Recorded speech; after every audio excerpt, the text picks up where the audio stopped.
जुलाई 2026 आगरा के सिकंदरा इलाके में पुलिस की एक टीम एक घर के अंदर घुसती है।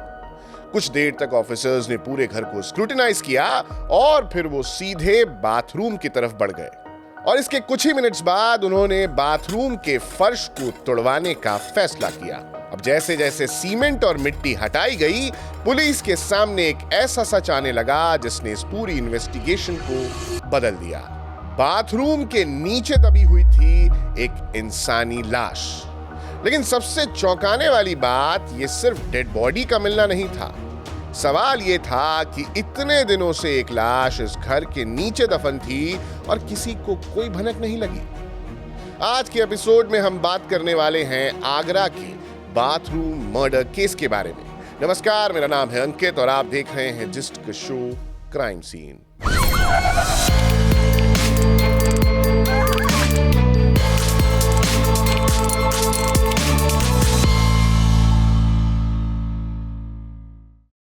बॉडी मिलने के बाद पूरे घर को तुरंत सील कर दिया गया। फॉरेंसिक टीम को बुलाया गया और अब घर के बाथरूम को एक्टिव क्राइम सीन बना दिया गया। पुलिस खुद भी शॉक में थी। मिट्टी की हर परत, सीमेंट का हर टुकड़ा और बॉडी की कंडीशन को कैमरे में रिकॉर्ड किया गया। ऑफिसर्स के सामने अब खूब सारे सवाल थे। इस घर के बाथरूम के नीचे एक बॉडी कैसे पहुंची, उसे कब दफनाया गया और सबसे बड़ी बात, क्या घर में रहने वाले लोगों को इसके बारे में पता था? खैर, कुछ देर बाद शव की पहचान होती है। ये डेड बॉडी 44 साल के सुरेंद्र शर्मा की थी। वही सुरेंद्र शर्मा जिनकी तलाश आगरा पुलिस पिछले कई हफ्तों से कर रही थी और अब डेड बॉडी बाथरूम में मिली तो ये केस मर्डर इन्वेस्टिगेशन बन गया। लेकिन इस बाथरूम तक पहुंचने में पुलिस को पूरे 45 दिन लगे थे। एक्चुअली इस कहानी की शुरुआत उस दिन नहीं हुई थी जिस दिन ये बाथरूम का फर्श तोड़ा गया। इसकी शुरुआत इससे लगभग 1.5 महीने पहले हुई थी। 26 मई 2026 को सिकंदरा थाने में एक मिसिंग रिपोर्ट रजिस्टर कराई गई। शिकायत में बताया गया कि सुरेंद्र शर्मा घर से तो निकले थे लेकिन वापस नहीं लौटे। उनका मोबाइल भी बंद आ रहा है और परिवार कई दिनों से उनकी तलाश कर रहा है। अब ऐसी कंप्लेंट्स पुलिस के लिए नई नहीं होती। लगभग हर थाने में रोज ऐसी मिसिंग रिपोर्ट्स लिखी जाती हैं।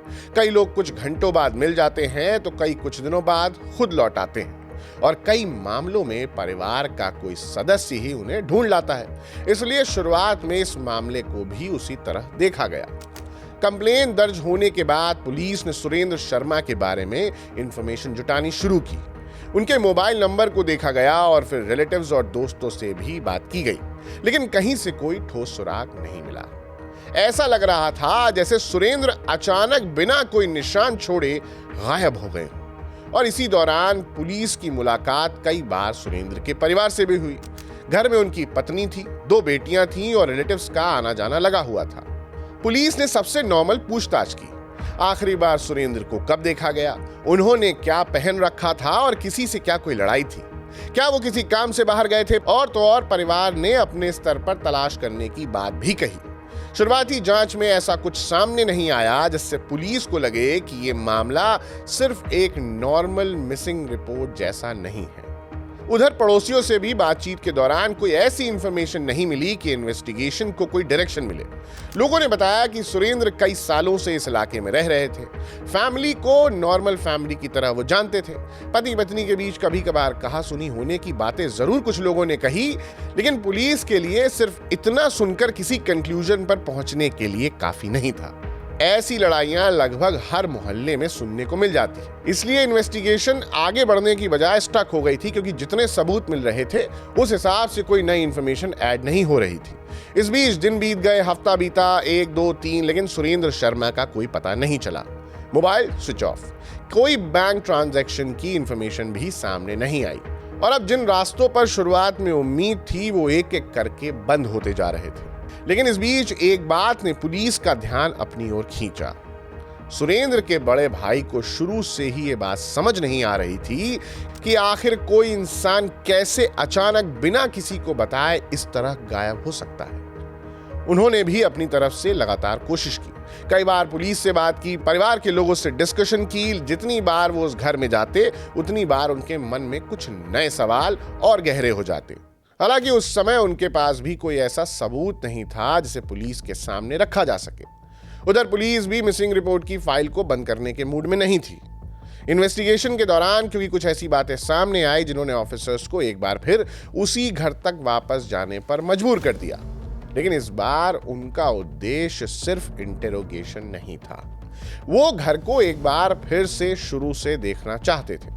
शायद कोई ऐसी चीज छूट गई थी जिस पर पहले किसी का ध्यान नहीं गया था, और यही वजह थी कि जुलाई की उस सुबह पुलिस फिर से सुरेंद्र शर्मा के घर पहुंची और इस बार घर का चप्पा चप्पा देखा गया, जिसमें पुलिस बाथरूम की तरफ भी गई। घर में मौजूद लोग समझ नहीं पा रहे थे कि आखिर ऑफिसर्स का ध्यान बार बार उस जगह क्यों जा रहा है। कुछ देर तक पुलिस ने बाथरूम को बारीकी से इन्वेस्टिगेट किया, फर्श को देखा, दीवारों को देखा और फिर एक दूसरे से धीमी आवाज में बातचीत की और इसके बाद एक मजदूर को बुला लिया। उसके हाथ में हथौड़ा और छेनी थी और अब पुलिस ने बाथरूम के फर्श की तरफ इशारा किया और खुदाई शुरू करने के लिए कह दिया। शुरुआत में वहां मौजूद लोगों को यह अंदाजा नहीं था कि पुलिस आखिर तलाश क्या रही है। टाइल्स तोड़ दी गई और पुलिस ने खुदाई रुकने नहीं दी और अब कुछ मिनट बाद मिट्टी का रंग बदलता हुआ दिखाई दिया। ऑफिसर्स ने मजदूर को सावधानी से काम करने के लिए बोला। खुदाई अब हाथों से की जा रही थी और अचानक मिट्टी के नीचे से एक कपड़े का हिस्सा दिखाई दिया। इतना देखकर पुलिस तुरंत फॉरेंसिक टीम को अंदर बुलाती है और पूरे बाथरूम को खाली करा देती है। और बस कुछ देर बाद मिट्टी और हटाई गई तो यह साफ हो गया कि यहां एक इंसानी डेड बॉडी दबी हुई है। लाश पूरी तरह मिट्टी में दबी थी और काफी हद तक सड़ चुकी थी। अब उसे बेहद सावधानी से बाहर निकाला गया और इस दौरान इस पूरे प्रोसेस की वीडियोग्राफी करवाई गई और अब पहचान की प्रक्रिया शुरू हुई। घर वालों और शुरुआती इन्वेस्टिगेशन के आधार पर पुलिस ने यह पुष्टि की कि यह डेड बॉडी 44 साल के सुरेंद्र शर्मा की है। वहीं सुरेंद्र शर्मा जिनकी मिसिंग रिपोर्ट 26 मई को दर्ज कराई गई थी। पुलिस पिछले 45 दिनों से जिस इंसान को शहर भर में तलाश रही थी वो पूरे समय उसी घर के बाथरूम के नीचे दफन था। अब सवाल यह था कि उन्हें वहां तक पहुंचाया किसने। बॉडी मिलने की खबर कुछ ही देर में पूरे इलाके में फैल गई। घर के बाहर लोगों की भीड़ जमा होने लगी। पड़ोसी एक दूसरे से यही पूछ रहे थे कि क्या सचमुच इतने दिनों तक बाथरूम के नीचे एक डेड बॉडी दबी रही और किसी को इस बात की कोई जानकारी नहीं हुई। पुलिस ने पूरे घर को सील किया और अब किसी को भी अंदर जाने की परमिशन नहीं थी। और तो और घर का अब हर एक कमरा पॉसिबल एविडेंस था। बॉडी को पोस्टमार्टम के लिए भेज दिया गया। पुलिस जानती थी कि मौत की असली वजह मेडिकल इन्वेस्टिगेशन से ही सामने आएगी और अब ये सवाल था कि क्या सुरेंद्र शर्मा की मौत गला दबाने से हुई थी? क्या उन्हें पहले बेहोश किया गया था? मौत घर के अंदर हुई या कहीं और बॉडी को दफनाने से पहले क्या कोई और कोशिश की गई थी? इन सभी सवालों के जवाब अब फॉरेंसिक रिपोर्ट पर निर्भर थे। घर में मौजूद लोगों से अब दोबारा पूछताछ की गई। पिछले 45 दिनों में किसने क्या कहा था, अब हर बयान को नए नजरिए से देखा जा रहा था और इधर मिसिंग रिपोर्ट में दर्ज किए गए बयान फिर से पढ़े गए। रिलेटिव्स को भी दोबारा कांटेक्ट किया गया और पड़ोसियों को फिर से बुलाया गया क्योंकि पुलिस इस समझना चाहती थी कि क्या किसी ने कभी घर में ताजा सीमेंट का काम होते देखा था, क्या किसी को बाथरूम से अजीब सी कोई स्मेल आई। पड़ोसियों के बयान से अब एक तस्वीर बनने लगी। पति पत्नी के बीच कभी कभी बहस होती थी, लेकिन मोहल्ले में किसी ने भी एक ऐसी घटना की कल्पना नहीं की थी। सुरेंद्र के गायब होने के बाद भी घर की एक्टिविटीज नॉर्मल दिखाई देती रहीं। लोग आते जाते रहे, परिवार बाहर निकलता रहा। किसी को इस बात का अंदाजा नहीं था कि जिस बाथरूम का रोज इस्तेमाल हो रहा है उसके ठीक नीचे एक लाश दफन है। ये बात पुलिस को सबसे ज्यादा परेशान कर रही थी। अगर बॉडी को 17 और 18 मई के आसपास दफनाया गया था, जैसा कि बाद में इन्वेस्टिगेशन से ये संकेत मिलने लगे, तो अगले 45 दिनों तक घर के भीतर रह रहे लोगों ने क्या महसूस किया? क्या किसी ने बाथरूम का इस्तेमाल नहीं किया होगा? क्या ये फर्श हाल में ही बनाया गया था? अगर बनाया गया था तो पड़ोसियों का ध्यान उस पर क्यों नहीं गया? पुलिस ने इन सभी सवालों को अपनी इन्वेस्टिगेशन का हिस्सा माना और जांच यहां रुकी नहीं। पुलिस ने सुरेंद्र शर्मा के mobile records, call details, bank activities और पिछले कुछ दिनों की दिनचर्या को भी खंगालना शुरू किया। उन्हें यह समझना था कि 17 मई की रात आखिर हुआ क्या था। आखिरी बार सुरेंद्र किससे मिले थे, उन्होंने आखिरी कॉल किसको की थी और क्या वो सचमुच घर से बाहर निकले थे जैसा कि मिसिंग रिपोर्ट में बताया गया था, या फिर कहानी की शुरुआत यहीं इसी घर के अंदर हुई थी। इन सभी सवालों के जवाब तलाशते तलाशते पुलिस की इन्वेस्टिगेशन धीरे धीरे उस रात तक पहुंचने लगी। वो रात थी 17 मई 2026 की।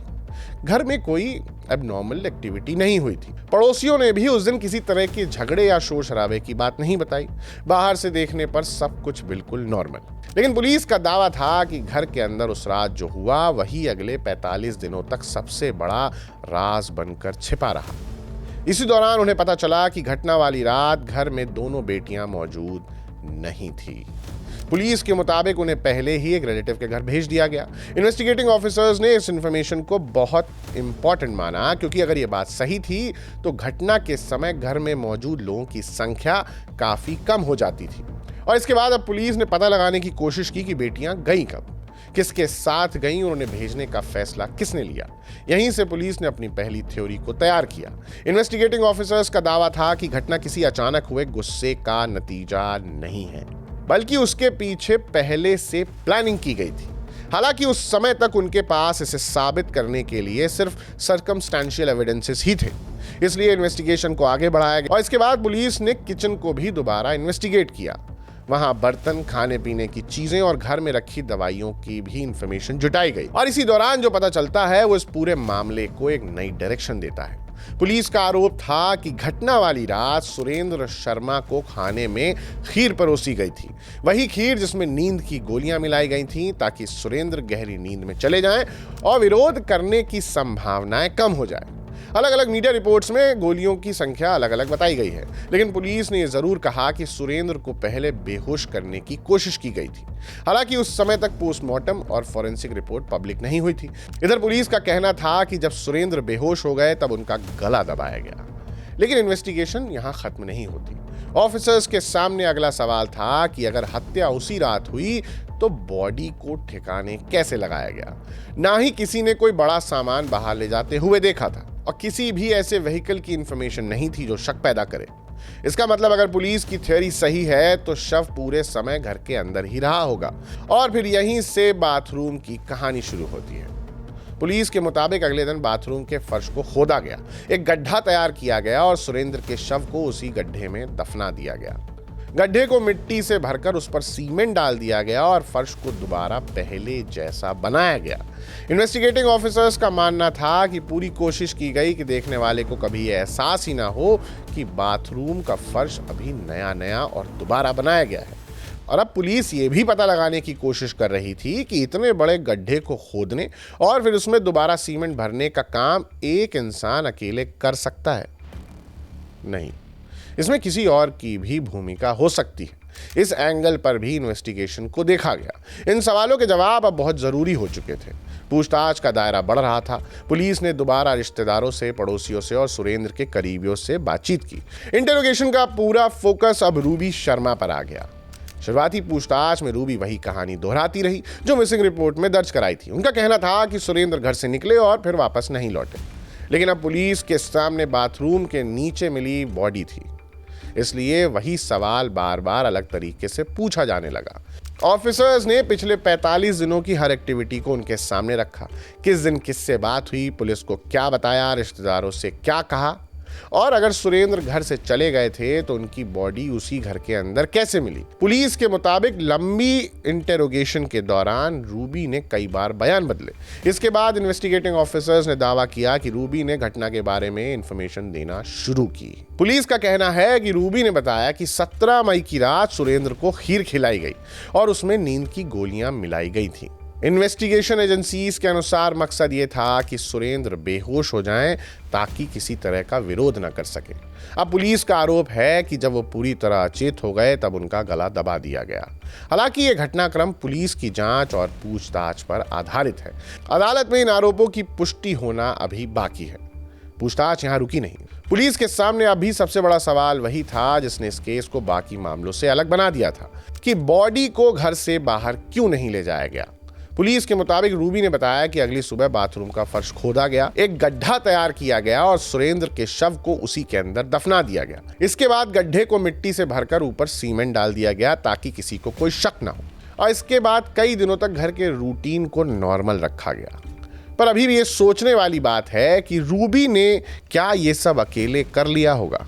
खैर, पुलिस अभी भी इन पॉसिबिलिटीज की तलाश कर रही है। इसके बाद इन्वेस्टिगेशन का अगला फेज शुरू होता है। पुलिस ने कथित घटनाक्रम को फोरेंसिक सबूतों से मिलाना शुरू किया। पोस्टमार्टम रिपोर्ट, बाथरूम से लिए गए नमूने, खुदाई के दौरान मिले सबूत, और ये भी जांचा गया कि क्या पुलिस के दावों को सपोर्ट करने के लिए कोई फिजिकल एविडेंस मौजूद भी है या नहीं। और तो और पूरे घटनाक्रम की एक टाइमलाइन बनाई गई।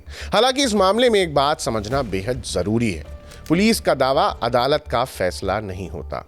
भारतीय कानून के अनुसार किसी भी आरोपी को तब तक दोषी नहीं माना जाता जब तक अदालत एविडेंसेस के आधार पर अपना फैसला न सुना दे। इस मामले में भी पुलिस ने अपनी जांच के आधार पर हत्या, सबूत मिटाने और गुमराह करने की कहानी अदालत के सामने रखने की तैयारी शुरू की है। इन्वेस्टिगेशन के दौरान कुछ अफवाहें भी तेजी से फैलने लगी। सोशल मीडिया पर कई लोगों ने इस घटना के पीछे प्रॉपर्टी डिस्प्यूट, घरेलू हिंसा और दूसरी कई वजहें बतानी शुरू कर दी, और कुछ पोस्ट में तो फिल्मों से भी कंपैरिजन किया जाने लगा। लेकिन इस कहानी का लास्ट चैप्टर अभी भी लिखा जाना बाकी है। क्राइम सीन में हमारा उद्देश्य किसी को भी दोषी ठहराना नहीं, बल्कि जांच को उसी तरह समझना है जैसे वो आगे बढ़ती है। इस मामले में भी हमने पुलिस के दावों, उपलब्ध सबूतों और सार्वजनिक रिकॉर्ड्स के आधार पर पूरी जांच की कहानी आपके सामने रखी है। अगर इस केस में आगे कोई बड़ा कानूनी या जांच संबंधी अपडेट आता है तो हम कोशिश करेंगे कि उन फैक्ट्स को आप तक पहुंचा सकें। फिलहाल आप इस केस के बारे में क्या सोचते हैं, हमें कमेंट्स करके जरूर बताइएगा। इस कहानी की स्क्रिप्टिंग की है हमारे साथी दीपेंद्र गांधी ने। कैमरे पर हैं फरहान और आदेश जी, साउंड पर हैं संदीप पांडे जी। मेरा नाम है अंकित और आप देख रहे हैं जिस्ट।